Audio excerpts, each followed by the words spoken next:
Well, hello. Um, I'm doing a quick little introduction to this next video for a few reasons. One, I wanted to tell you why I haven't been doing videos for a little bit, and it's because of Penny here. This is our brand new puppy, Penny, and she's been the focus of our, I guess, a little bit of our lives, but definitely in the evening I haven't had time to do things, edit video and whatnot. So she's finally chilling out. Last night she let me edit this video, and so that you're about to watch.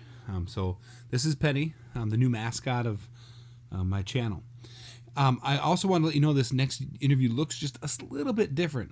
I got in contact with the wonderful Desiree Overree from Katy, Texas, Seven Lakes High School, and she was so much fun to talk to. We talked for over an hour. And my goal has always been to have these conversations or these videos be 20 to 30 minutes. So I decided to edit this one down and just, we talked about such good stuff that I imagine that maybe someday I'll release the whole conversation. The other thing is that I just kind of want to give you a heads up that there's some changes this year happening for my channel. I don't want to let the cat out of the bag yet, so we're going to wait a little bit to tell you. I've got to finalize some things, but I'm pretty excited about some things that are happening. So stay tuned for more. So from Penny and I, we hope you enjoy this conversation with Desiree Overree. So I'm going to press down here. I'm actually having coffee this week. I've been cheating the last few weeks. I've been trying to watch my caffeine intake because I hit 40 this year, and I got to start watching things like that. So I understand.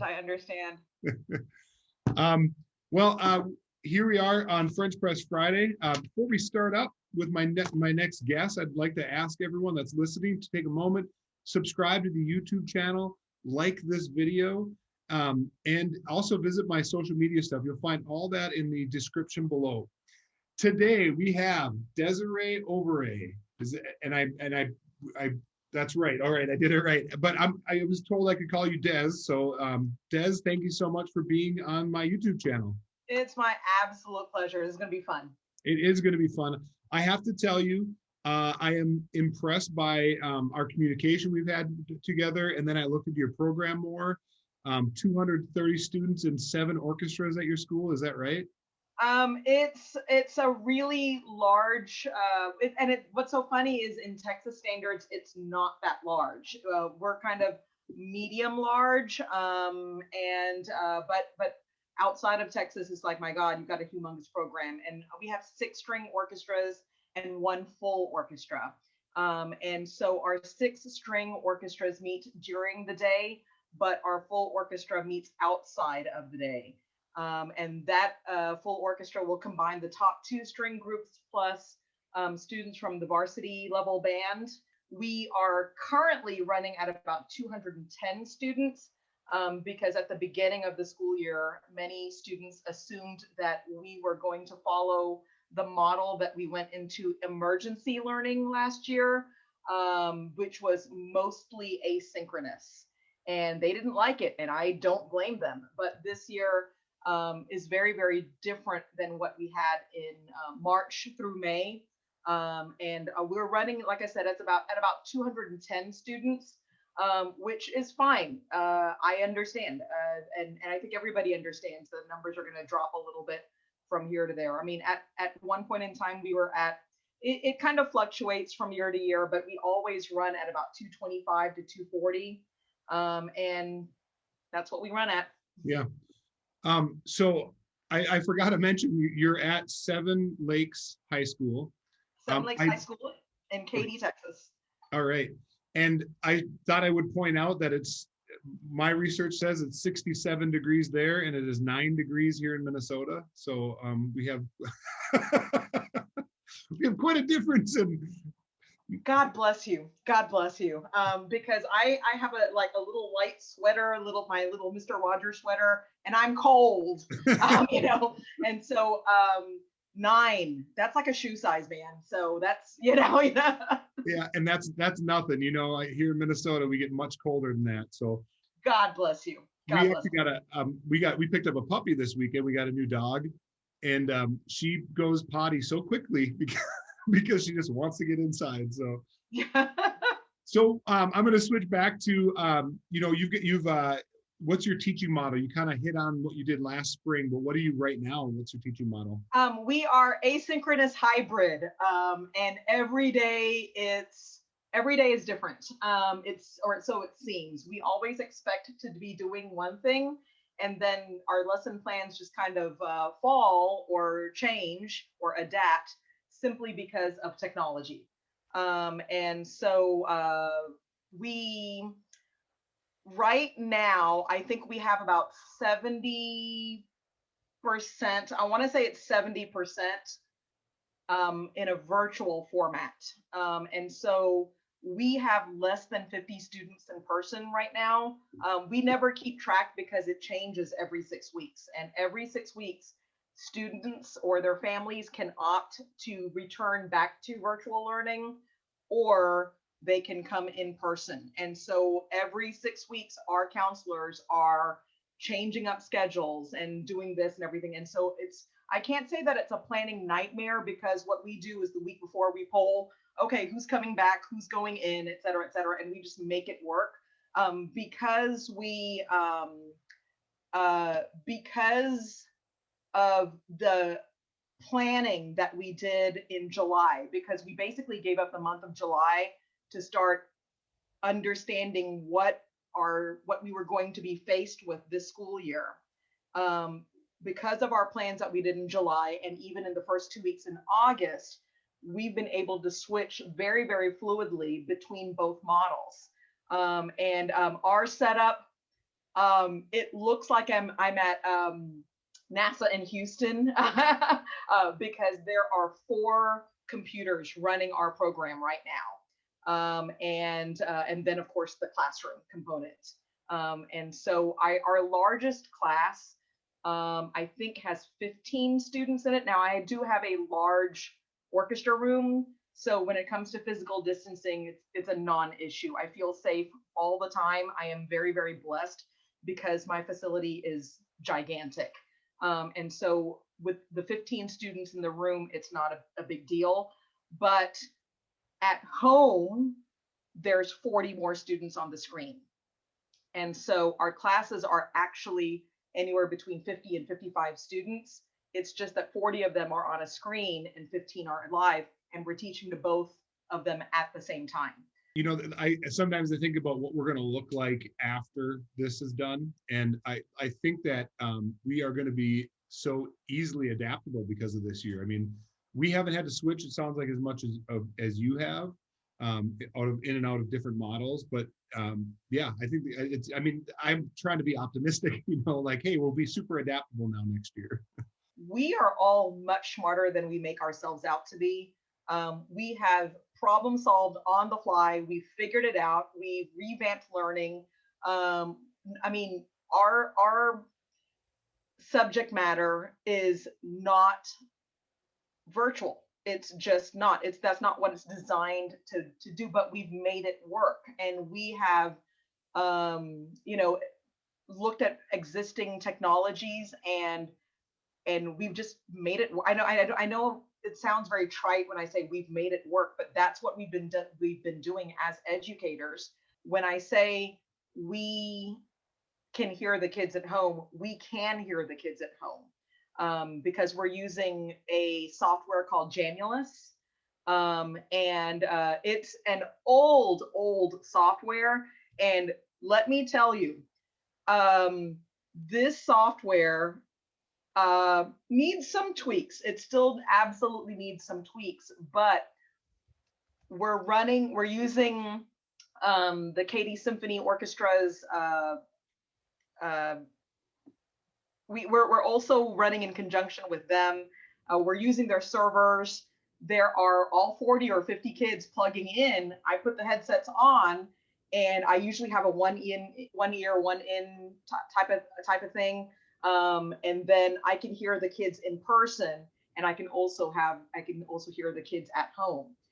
And that's happening. And I can sit there and I go, and I can't tell you who it is, but it's just like, some second violin is playing an F sharp. We're in the key of B flat, you know, and it's just like, I don't know who it is, but you got to fix it, you know. Yeah. And so one of the other things that our district And some people are poo-pooing this, and I understand this. But our district does, all of our students must have their camera on the whole time. And so that's another advantage that I was citing, that I can see, yeah, child, what are you doing? That's the wrong bowing, or just like you missed the pizzicato, and I can see that. And then of course I can hear wrong notes and wrong rhythms. Now Jamulus doesn't, it's not a great indicator of things like volume or tone, but I can absolutely hear pitch, articulation, and rhythm.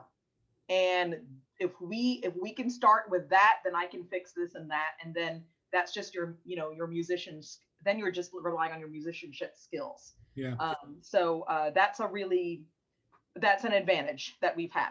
I want to be clear because I haven't heard of this. Like kids are playing at home and they're playing in time with the orchestra live.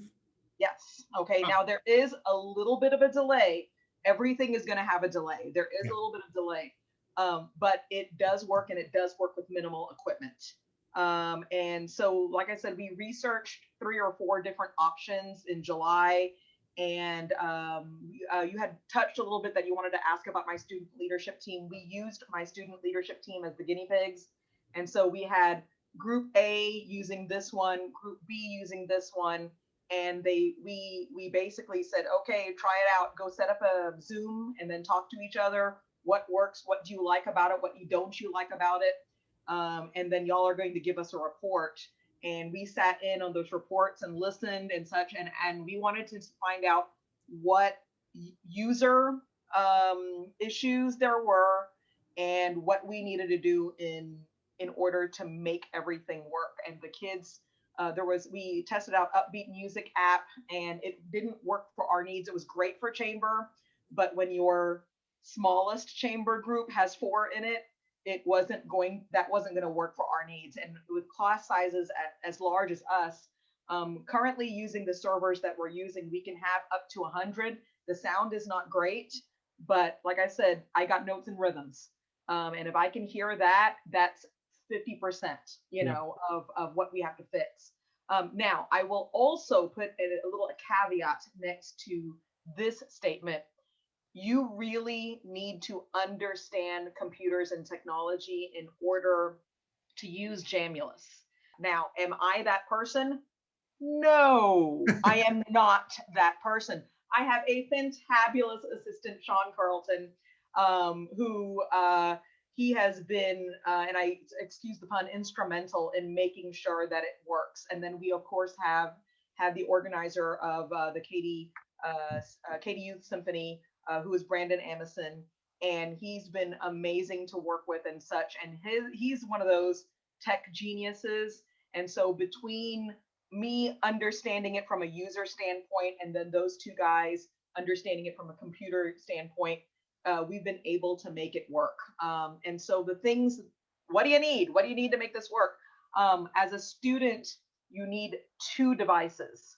Now, most of our students, we're very, very lucky. Most of our students have 2 devices, and their devices are some kind of desktop or laptop or iPad, which is the major thing. And then they also have a secondary device, which is a cell phone. Now, legit, most of my kids have a cell phone nicer than me. They've got, and so they're using their cell phone as the Zoom, and then they're using their primary device, their laptop or their desktop, as the Jamulus device. You have to forgive me for this next thing. I might even edit it out, but I just wanted to share this with you. I've oftentimes had this thought that great teaching is a lot like playing jazz, and improvisation in particular, that you have to understand the technique, and you have to know the form of the song, and you have to know how theory works, and you have to have all these skills before you can be successful at improvisation. And I think that it correlates with good teaching, because when I hear you talking about all these things that you've done, that your work in August and practicing with different platforms to use, that was all about that preparation so that you could implement this stuff. And then, to be honest, least for me, there's a lot of improvisation that has to go on now because we have to deal with a laggy internet, or we have to deal with, whatever it might be. So I don't know. Do you follow that line of thought? I think that this year, more than any other year, adaptability and flexibility is the name of the game. Yeah. I even acknowledge this morning, and I say this morning because when I say every day is different, that's not an exaggeration. Because and I am not tech savvy. I am not tech savvy. I am not tech savvy. And so there will be times I'll be talking and blah, blah, blah, blah, blah. And then all of a sudden I'll be like, what just happened? And then I'll look and we've been disconnected from Jamulus. And it was just like, please hold. And I'll type into the chat for Zoom, hey guys, I've been disconnected from Jamulus, et cetera, et cetera. And then I can't reconnect. And that shoots the entire rehearsal. And then what do? Hey guys, we've got 10 minutes left in the period, pivot. And I start teaching some music theory or something along those lines. The being able to move on the fly, being able to grab from your bag of tricks and everything. And I had reference this morning, second period, my kids came in and I'm taking roll, et cetera, et cetera. I'm looking at the screen and there are 4 kids that are doing one of these, which is actually very, very atypical for that specific class. That specific class is they're my caffeine in the morning. And then I looked at the 15 or 16 kids that are in person. I looked around our edifice or whatever, and my juniors, they must have had a tough night or something, and they were out. I had a kid that looked like he was going to throw up. It was just like pivot. And so we just took it easy that day. And instead of working on our competition-based literature, our repertoire and everything, we went over scales and we just went over some technique that didn't have them be as physical as normal. And so it's just pivoting, basically reading the room, seeing what your kids need that day, and then teaching them. It's just like, because all of us have theory, technique, repertoire, we have all this stuff that we have to cover over the course of the school year. And then it's just like, okay, this is not going to work today, and we can cover that other stuff tomorrow. I've also tried to take this as a moment to champion to students what music does for our mental health, and to try to use the things that we're doing, or to adapt the things that we're doing, to be honest, to help our mental health. I want to get into, you had mentioned your student leadership team. I want to talk about that a little bit, because in one of the correspondence with me, you said that it is the backbone of your program. So can you just tell us a little bit about the structure? Like, what are the roles in that group? Our system is very, very formal this year. And would you be okay if I shared my screen? Okay. Over here, this is our hierarchy, where we have the directors, we have our co-presidents. This year we have 2 presidents. Normally we have 1. And then we have this kind of head librarians, a crew manager, secretary historian, communications chair, senior representative, which in turn look out after the librarian's assistant manager, the communications team, and the grade level representatives. And so that's the way that we kind of designed it this school year. It's very, very different and very organizationally based. But it does help us because what it does do is have 1 or 2 students that we go to directly and say, hey, we need to make sure if there's a missing link or something along those lines, or a kid that just isn't doing their task or their job, we go to that head and say, by the way, your team member, so-and-so, and so that gives them a little bit more ownership, buy-in, etc. But we've noticed that our grade level representatives are kind of catch-alls, and they're not really necessary in the way that we run the program. And so we have, I think we have 7 librarians, one for each of the orchestras. And so each librarian takes care of sheet music needs for each group. Our communications team, last year we saw that 2 was not enough. And so we doubled it. And because the students that applied were all very, very enthusiastic and loved social media and this and that and the other. And so we doubled it to 4. And we actually think that 4 is too much.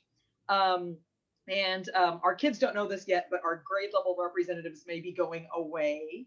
Our secretary / historian, just fine in the duties that we've given them. The presidents are doing such a great job with managing everything. And then we have our logistics crew. Right now, there are 2 fantastic ladies that are doing that. And this year, they're not used at all because we haven't had any live performances. And so is that their role then, is the live performances for logistics? They manage the setup crews basically and the takedown crews. And so we basically hand over the setup, and they are in charge of setting up chairs, stands, risers, not clouds, shells. They are in charge of that. They manage the crew that are there. Equipment that's broken, music stands, chairs, et cetera, they fix those. And so that's, but we have 2 ladies that are just stellar at organizational things. They even take the crews, they take our lists, they divide those lists. Normally we have anywhere between 6 and 8 concerts a year. And so they do a setup and takedown crew, and they take roll, et cetera. And those kids show up, everything is set up. And although we walk in and we okay, this needs to be that, can we lift this up, can we do this and all that kind of stuff, about 95% of the work is done before students get in for a rehearsal. The team that we have utilized most, however, is communications, because we have gone so much virtual, so much. And I said this with big eyes, underline, highlight. I am not tech savvy, but the kids are. Yeah. And they are in charge of our Instagram. They are in charge of our Twitter. They are in charge of our Facebook. They are in charge with all the social media. And then they also produce videos for every event that they host. And so most of these are social events, but they do that. In the past, they would do that. Team was in charge of concert etiquette videos, and so they'll come up with some creative ways of being kind of like a tongue-in-cheek little explanation of this is how you should behave at the concert. And so that's what they've done in the past, but now they're producing videos for every single event that we have, and it's been very, very much more engaging. Instead of us saying, hey, we're having a social event, we got this and that going on, et cetera, please come. There's now a video, and they even do what are those things called? Cahoots for us. They are in charge of all things social. So that's another way that we've been able to engage our kids a little bit better, in my opinion, by making sure that we're hosting social events. Our kids plan pretty much every 4 to 6 weeks a social event. In fact, there's one happening tomorrow, and that one has a little bit more vertical alignment than normal because we've invited our 8th graders. Yay, it's recruitment time. And so it's for all of our students, and then they've invited the incoming 8th graders. And I think they're gonna play Among Us, and they're gonna have a trivia night. And it's gonna be classical music trivia. And so those are the front half of it. And then that's gonna be the fun stuff. And then the back half of it is basically a Q&A with directors and our students, and our student officer team is going to be there to help answer questions that our incoming 8th graders might have, or our parents, because our parents are also, or those parents are also invited. Well, it's clear that you've set up a program that's cyclical too, because it's good for the program and it's good for the students. Like they're learning a lot of different skills. I usually close with asking people like, is there any piece right now that you're working on with your students that you like? Is there any particular composer that you're into right now? We're playing Scheherazade, Sibelius 2, and Butterworth, Banks of Green Willows. And believe it or not, it's an easier program than what we normally program, simply because I didn't know whether we were going to get shut down. And we now have once a week rehearsal rather than strings being rehearsed daily.